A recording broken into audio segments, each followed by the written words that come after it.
And I really believe that marriage is the most important relationship, outside of our relationship with Christ, and as far as the Bible is concerned. And the reality is, I really, really believe that as a people, we don't see it that way. As a people, we don't really notice it to be that way. And I think uh, us not noticing it to be that way, really opens a window for the devil to really attack marriage, because he knows how sacred it is. And are you dating right?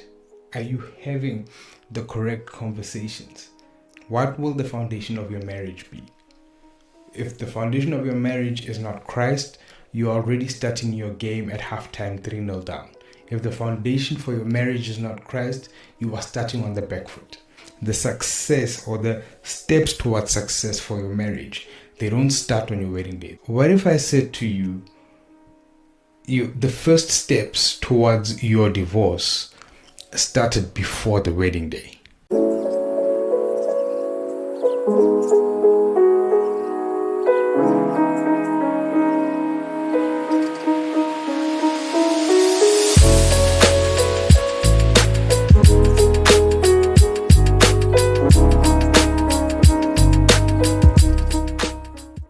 Hi everyone, and welcome to yet another installment of the Pursuit of Holiness with myself, Omolemo Offense Siata.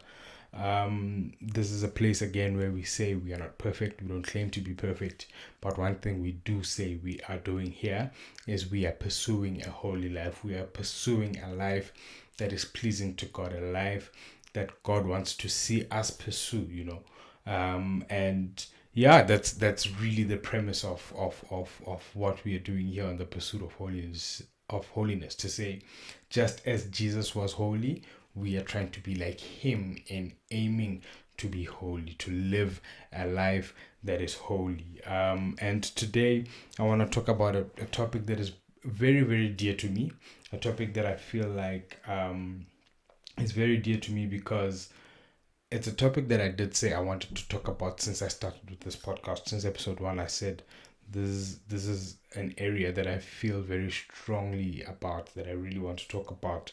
And I felt the Lord nudge me into talking on the other topics that I was talking about before this one. But the time has come. I feel it in my heart that the time has come. And today we talk marriage, right? We talk the union between man and woman that God has ordained to be a representation of our relationship with him on earth. I really, really believe marriage is so important. Marriage is so sacred. Marriage is not the wedding ring. Marriage is not the wedding day. Marriage is not the opportunity to have sexual intercourse, but marriage is a representation of our relationship, with God. But that representation is between man and woman. And I really believe that marriage is the most important relationship, outside of our relationship with Christ, and as far as the Bible is concerned. And, the reality is, I really, really believe that as a people, we don't see it that way. As a people, we don't really notice it to be that way. And I think us not noticing it to be that way, really opens a window for the devil to really attack marriage, because he knows how sacred it is, and he knows how serious the union of marriage is. And I think us not seeing it that way, it really gets us to a point where, we've seen the stats, we've seen how marriages are falling apart, how divorce is really just rampant. And I would like to put it to you that, what if I said to you, the first steps towards your divorce started before the wedding day?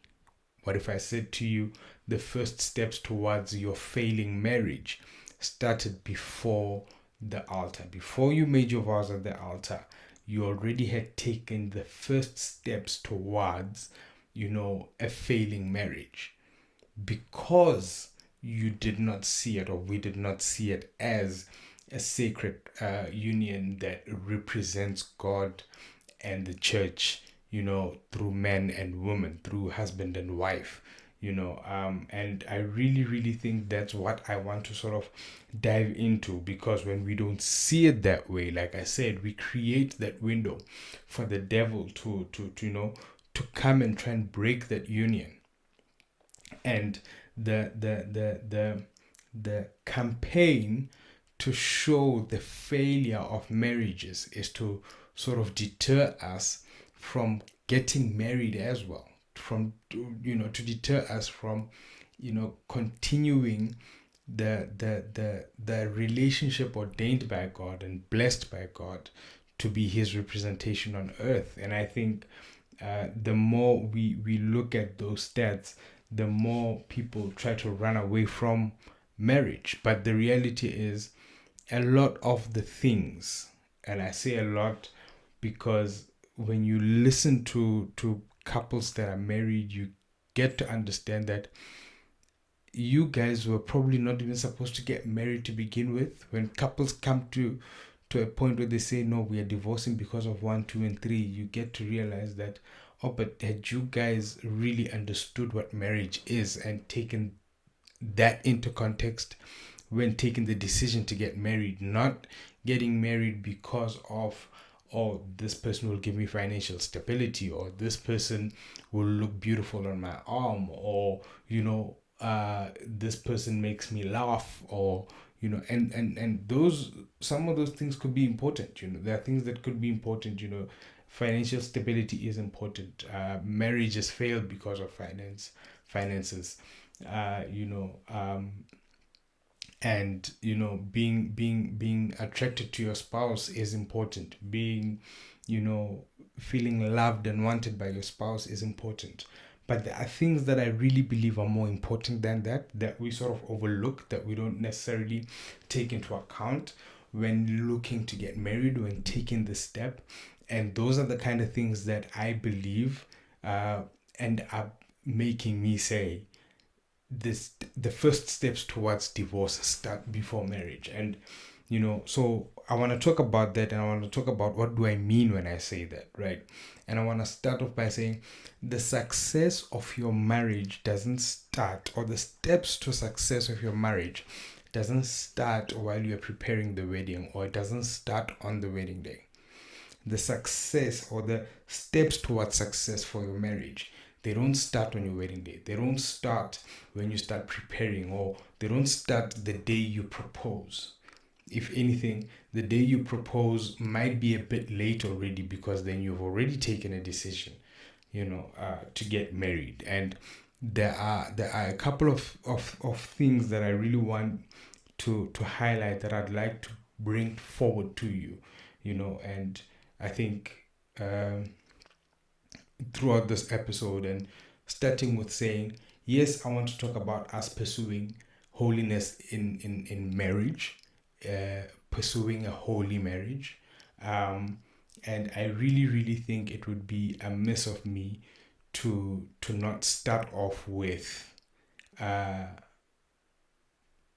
before, to not start off with, a lot of times when we listen to people who talk on marriage, they always talk about, oh, now you're inside, this is how you do it. Now you're inside, this is how you carry out your marriage. Now that you're inside, this is how you treat your husband. This is how you treat your wife. This is how you love your wife. This is how you submit to your husband. Those are the things that we hear from a lot of people when they talk marriage, and they talk from their personal experiences, and there's nothing wrong with that. And please hear me, there's nothing wrong with that. If anything, I've learned a lot from such as well. But I've really not really come across people who speak about marriage in the context of before, while you are dating or courting, or working your way towards marriage. I've never really seen too many people talk on that. And that's what I want to sort of get to and try to highlight today. And I want to say, when I say the first steps towards a successful marriage, happen before the altar, or happen before the wedding day, or happen before the proposal, is, the first step that I think is important is for you to understand what the foundation of your marriage is. What will the foundation of your marriage be? If the foundation of your marriage is not Christ, you're already starting your game at halftime 3-0 down. If the foundation for your marriage is not Christ, you are starting on the back foot, right? The foundation for your marriage needs to be, I need to call Christ to be the center of everything of my life, and the foundation of everything of my life, including my marriage. If my marriage is not, a marriage where we can both glorify God and glorify Christ, then it's a marriage I don't think I want. If my marriage is how can I say, if my marriage is if my partner, or at least that's how I want to say, if my spouse can't say the most important person in her life is God before even me, then that's not the marriage for me. Christ needs to be the foundation, and the reason why I say this needs to be a thing that you say to yourself, and it's the first thing, is because before you even meet anyone who you want to get married to, these are sort of, there are non-negotiables that you need to get within yourself, and I'll also elaborate on that a little later. But I believe this is the first and the most important non-negotiable, Christ being the center and the foundation of your relationship, of your marriage, right? And the second thing is your understanding of marriage. Do you understand how sacred marriage is? Do you understand, the severity and the seriousness of marriage? Paul writes in the book of First Corinthians that, to those who are single, I would say it is better to be single like me, because he understood just how serious marriage is. Marriage isn't just, me parading a person. Marriage isn't just me going to an event and saying, "Oh, I'd like you guys to see my beautiful wife, my baby, please stand up." No. That's not what marriage is about. I always make a joke and say, "Oh, when I wanted to get married, I just wanted to get food served on a tray." That's not what marriage is. It's a joke. I say that as a joke, but that's not what marriage is, right? Marriage is a lot deeper than that. Marriage is understanding that every day my wife and I wake up, we are living in a way that shows God to the rest of the world. We are living in a way that shows, God's love, unconditional love. That's how we display it to the world through our marriage. And it's about understanding that it's that sacred, and understanding that because it's that sacred, and I'm stepping into it with the understanding that it is that sacred, I cannot then break off that image, because for as long as God offers grace to us and salvation to us, then we also need to be able to understand that. Imagine if tomorrow God said, "Okay, this thing of giving you grace and salvation is over. I'm done. I'm no longer giving it to you." That would hurt. That would be terrible, right? That would be terrible for us all. But at the end of the day, we see God in our lives every day, right? And we need to understand that marriage is sacred to that degree. And then the third thing becomes the person that you marry. What's their foundation for marriage? What's their belief? What's their understanding of what marriage is? Because at the end of the day, the Bible does tell us that two cannot walk together unless they are equally yoked. So what's your partner's belief system? What do they believe in? What's their stance on marriage? What's their foundation for their marriage? Are they getting married because they are getting pressure from home? Or are they getting married because they really want to get married and they understand what marriage is? You need to remember that the marriage is the coming together of two people. The Bible says, you shall leave your mother, therefore the woman shall leave her mother and her father and cleave to her husband, and the husband shall do the same. That says to me that's two different people coming together. It means also when it's these two people coming together, we also need to be willing to understand that there's an element of, oh, but you grew up in a certain way and I grew up in a certain way. The image of marriage you saw at home may be different from the image of marriage I saw at home. Where do we stand there?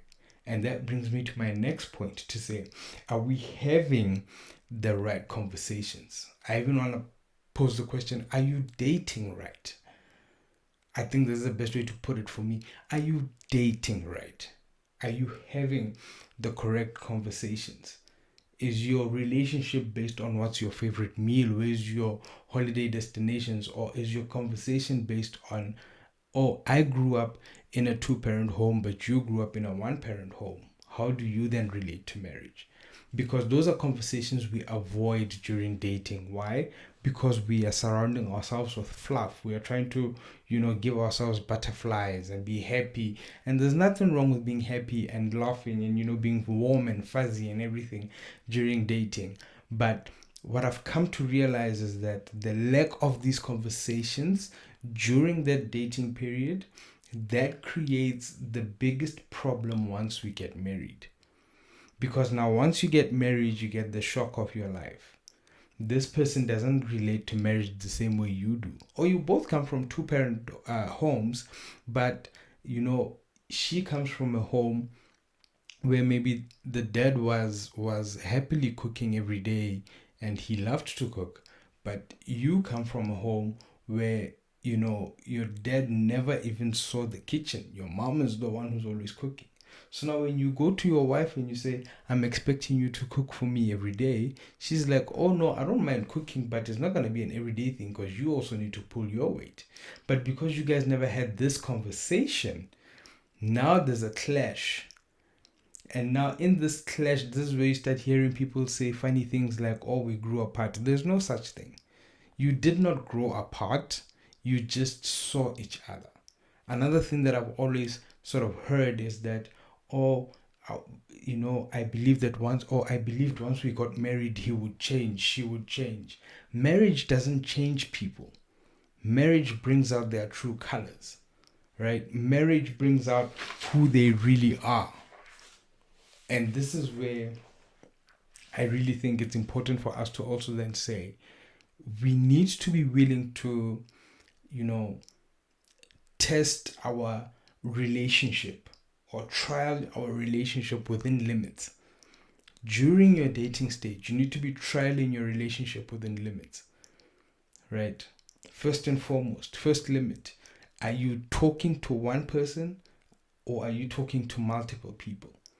You can't be praying for God to show you if your current partner is meant for you while you are entertaining 2 other people on the side in case this doesn't work out. Because the reality is the devil could use that. This person could be for you. But the devil could use that, as an opportunity to say, okay, this one that is busy saying to you, let's go to church, let's pray for our future and see if we are really meant to be. And while this one is saying this, another one is saying to you, oh, let me send you an e-wallet for your nails or for your hair or for whatever. The next one is saying, oh, let me come sleep over at your place. Or the next one is sending you provocative pictures. While you are trying to figure out if this one is for you, or maybe they're not even saying, let's pray about this. They just, they're not entertaining this kind of lifestyle. But this person is for you. But because maybe, whatever's happening here is not as enticing as what's happening here, you tend to think, oh, maybe then this person is not for me. So that's the first thing. Are you talking to one person or are you talking to multiple people? And that talking to multiple people can bring such a dangerous conundrum or situation, because now you find yourself in a position where you are entertaining the thought of saying, oh no, but this one that's sending me money, surely he's the one. This one that's, sending me, provocative pictures, surely she's the one. But you don't understand that these people are just appealing to the flesh, and the devil might be using them unawares to them and to you, that I'm gonna use these ones to just appeal to the flesh, because the one that's really gonna edify the spirit, yeah, you're not pay you are sharing that attention. So that's what I'm saying. You need to trial your relationship within limits. And why I say within limits is, I'm not saying now you need to move in together. No. But what I'm saying is, you need to trial your relationship. And the example that I always make is with my wife and my marriage. While we were dating, I remember I said to her, we need to sort of try this thing out to see if we are really going to get married. Is this something that I'm willing to commit to and that you're willing to commit to? And now this is where we said, please tell me, I said to her, please tell me what you expect from a husband. And I'll tell you what I meant by that was, I know for a fact at the point where when we met, I was a guy who every Sunday I'm meeting my boys, we're going to the car wash, we're watching a soccer match, and we're just chilling every single Sunday, right? And I said to her, this is what I do. So if you are not going to be happy with a husband who goes out to go to the car wash and to go watch games with the boys every single Sunday, then you need to tell me now. Then I need to trial it and say, I'm going to sit at home on Sundays. Maybe I'll see my boys one weekend in a month and sit at home for the rest of the month and see, is this a life I think I'm willing to live? Right? Is this a life that I can live? And the moment I can say yes, then by all means, go ahead. We move forward. And then we move forward and we crawl forward. But now we are having serious conversations about what's your expectation from a husband. We are having serious conversations about what's your family dynamic, what's your relation to marriage, what have you seen as marriage in your circles. And also, I also then put down things that I feel like, oh, but I would like for you to do this. Is that something that you could do? And now coming to that is to say, it's very important to be honest with yourself and with your partner during the dating phase, right? I always say, rather be willing to walk away while you are dating, because once you get married, walking away should no longer be an option. It's no longer an option. So make use of that option during dating, no matter how difficult or how painful it may be or it may seem. It may seem like this person is Prince Charming. It may seem like this is, the Sleeping Beauty. And this is the person you've been looking for all your life. But the moment they start infringing on your non-negotiables, or the moment they start asking you to be what you're not or who you're not, or the moment they start sort of, showing you their true colors, it's better to walk away before you've taken the oath. It's better to walk away before, you've cut the covenant. Because the moment you now try to walk away after that, this is where now you are creating so many implications that are against the institution of marriage as God had intended. So for me, it's very important to take the before getting married step very seriously. It's very important to take the take your marriage seriously. Take your marriage seriously before the wedding. Take your marriage seriously before the wedding, because I can tell you now for free, if you do not do that, this is where we are going to be told, oh, you must hold on. Oh, kuyabekezelwa emchatweni. But the reality is, had you just, taken the proper precautions, had the right conversations before, now all of a sudden you are in marriage 5 years in, and your partner is saying, oh, I want a second wife. And you're like, Habu, you never told me anything about wanting a second wife. And their response is, oh, but you never asked. And now what? But these are the conversations that we have during dating. And I know it's very weird, because people will go, yeah, but it's very nice, it's very warm, it's very fuzzy. Yeah, no, it's very nice, it's very warm, it's very fuzzy. But I promise you now for free, these are conversations that shouldn't be had anywhere beyond the third date. Like second, third date, you should start trialing these serious conversations. We had, I think, on our second date with my wife, we were speaking about, our previous relationships and where they had scarred us, and we spoke about that, and it was a case of, I don't have the capacity to be playing games. If you are going to be here to say, let's ride the flow, let's ride the wave, let's see where it goes, if that's what you're here to do, tell me now, then I'll walk away. Then you can find someone who is going to surf the wave with you. I'm not at that point. I want to work towards marriage, and if we are not going to get married, we need to be honest with each other. We need to be honest with ourselves to say, this one is not for me. Painful as it is, this one is not for me, right? So that's just what I wanted to talk about, and I think I'll talk more on marriage. I think it's going to be a bit of a series, a few episodes where I talk on different facets and aspects of marriage, and I think it was very fitting for me to start with. But before we get to, okay, inside marriage, this is what's happening, before we get to all of that, let's really discuss the before getting married. And let's really talk about it, in a serious manner, and not just oh no, you must, what do they say? Which is not wrong, by the way, but yeah, oh no, you must seek God and he must seek God and you'll find each other there. And that's true.